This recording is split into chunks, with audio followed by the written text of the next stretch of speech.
Nagbabalik sa ating mga balita, nakapagtala ng panibagong Guinness World Record ang Worldwide Walk ng INC kahapon. Ayon sa report, the most number of participants in a charity walk ang aktibidad ng INC para sa mga biktima ng Bagyong Yolanda. Mahigit 175,000 tao ang dumalo sa alay-lakad mula sa Cultural Center of the Philippines sa Pasay City hanggang sa lungsod ng Maynila. Nahigitan daw nito ang mahigit 77 participants ng New Paper Big Walk sa Singapore noong taong 2000. Samantala, ayon sa INC, nananatili nilang prioridad ang makapag-ipon ng pondo para sa konstruksyon ng mga bagong tahanan sa Tacloban at Leyte na lubusang sinalanta ni Bagyong Yolanda noong nakarang taon.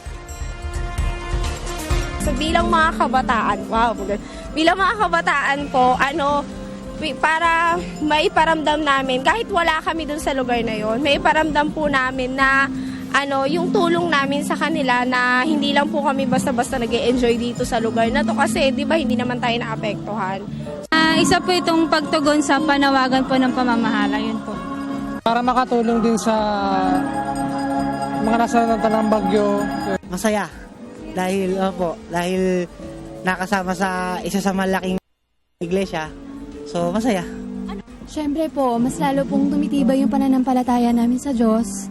Saka kahit ano pong mangyari, alam po namin na nandyan siya palagi para sa amin.